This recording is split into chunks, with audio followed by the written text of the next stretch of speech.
নমস্কার। অনেক দিন পর আবার কবিতা নিয়ে।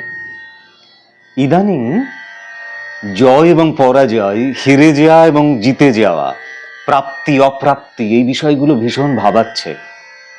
আপনাদেরও নিশ্চয়ই ভাবাচ্ছে। এবং সেই প্রেক্ষিতেই খেয়া কাব্যগ্রন্থের একটি কবিতা, রবীন্দ্রনাথ ঠাকুরের খেয়া কাব্যগ্রন্থের একটি কবিতা বারবার মনে পড়ছে। সেই কবিতাটি আজকে শোনাবো। তার আগে দু একটি কথা বলি। আসলে পরাজয়কে স্বীকার করে নিয়ে আবার উঠে দাঁড়িয়ে এগিয়ে যাওয়াই তো জীবন। জীবন তো শুধু জয়ের মুকুট নয়, তাই নয় কি? আর এই জীবনকে যদি আমরা ভাবি একটা বিশাল বড় খেলার মাঠ, এবং আমরা যদি জিতবো জিতবো, সবসময় জিততেই হবে জিততেই হবে, এইভাবে যদি আমরা ছুটতে থাকি, তাহলে খেলার যে আনন্দ, সে আনন্দ কিন্তু আর থাকবে না, তাই না? খেলবো, আনন্দ পাবো, জয় বা পরাজয় যাই আসুক না কেন, আমরা তার মধ্যে থেকে শিখব, ফলাফল যা হবে সেটা গ্রহণ করব, এবং তার মধ্যে থেকে যদি পরাজয় আসে আমরা আরো শক্তিমান হব, আরো সাহস অর্জন করব, আরো এগিয়ে যাব। এটাই তো জীবন হওয়া উচিত। তাছাড়া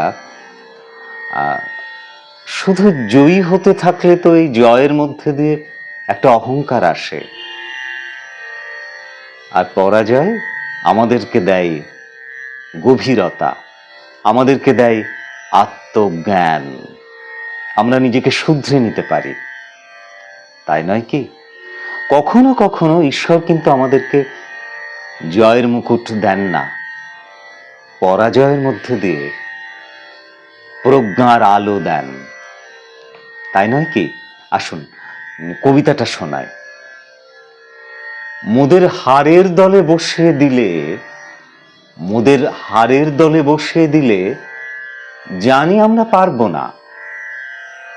হারাও যদি হারবো খেলায়, তোমার খেলা ছাড়বো না। কেউ বা ওঠে, কেউ বা পড়ে, কেউ বা বাঁচে, কেউ বা মরে, আমরা না হয় মরার পথে করব প্রয়াণ রসাতলে। হারের খেলাই খেলবো মোরা, বসাও যদি হারের দলে। আমরা বিনা পণে খেলবো না গো, খেলবো রাজার ছেলের মতো। ফেলবো খেলায় ধনরতন, যেথায় মোদের আছে যত। সর্বনাশা তোমার যে ডাক, যাই যদি যাক সকলই যাক, শেষ কড়িটি চুকিয়ে দিয়ে খেলা মোদের করব সারা।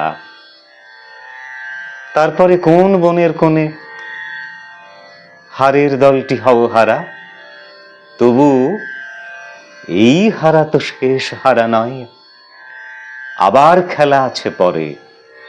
জিতলো যে, সে জিতলো কিনা কে বলবে তা সত্য করে।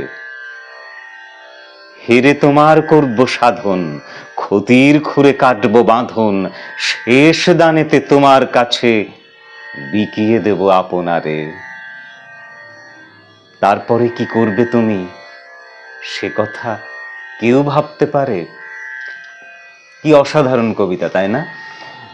পরাজয়কে স্বীকার করে নেয়া এবং সমস্ত কিছু সর্বশক্তিমানের কাছে সমর্পণ করা। খেয়া কাব্যগ্রন্থের কবিতাগুলি 1312 সালের আষাঢ় থেকে 1313 সালের শ্রাবণ পর্যন্ত, মানে 1 বছরের একটু বেশি সময়ের মধ্যে লেখা। মানে সময়টা স্বদেশী আন্দোলনের সময়, স্বদেশী আন্দোলনের সময় লেখা হচ্ছে এই কবিতাগুলি। আমাদেরকে মাথায় রাখতে হবে যে সংকীর্ণ যে জাতীয়তাবাদ, সেটা রবীন্দ্রনাথ কোনো দিনই গ্রহণ করেননি, কোনোদিনই পছন্দ করেননি। তিনি চিরদিন মনুষ্যত্বের জয়গান গেয়েছেন, মানবতার জয়গান গেয়েছেন। একটা সময় রবীন্দ্রনাথ কিন্তু বুঝলেন যে তিনি যে গঠনমূলক পরিকল্পনার মাধ্যমে যে শিক্ষার আদর্শ অনুসরণ করে দেশকে নতুন করে গড়ার কথা ভাবছেন, তাতে দেশবাসীর আগ্রহ নেই। এবং তিনি আন্দোলন থেকে সরে আসলেন, তিনি নিন্দিত হলেন, লোকজন সাংঘাতিকভাবে তাকে নিন্দে করতে থাকলেন। এটা তাহলে এই বিষয়টি রবীন্দ্রনাথের সাবকনসাসে ছিল, যখন এই যে মানুষের নিন্দা, এটাও তো এক ধরনের পরাজয়। আশা করি রবীন্দ্রনাথের সাবকনসাসে নিশ্চয়ই ছিল, এবং সেই প্রেক্ষিতটিও কি এই কবিতার মধ্যে নেই? আছে, কিন্তু সার্বিকভাবে আমাদের জীবনের প্রতি মুহূর্তে এই কবিতাটি আমাদেরকে অন্য প্রজ্ঞার আলোয় আলোকিত করতে পারে। আমরা পরাজয়কে গ্রহণ করতে পারি, পরাজয়ের মধ্যে শিখতে পারি, আমরা বারবার হোঁচট খেয়ে, বারবার পড়ে গিয়ে, বারবার হেরে গিয়ে আবার জেতার দিকে এগিয়ে যেতে পারি। আর তাছাড়া কোনো জয় তো চিরন্তন নয়। আজকে যে জয়ী হলেন, আজকে যে পরীক্ষায় ফার্স্ট হলেন, সেটাই তো সেই প্রথম, তো একেবারে চিরন্তন প্রথম নয়, সেই প্রথম তো শাশ্বত প্রথম নয়। আসুন কবিতার মধ্যে দিয়ে ভালো থাকি। ভালো থাকুন সকলে। নমস্কার।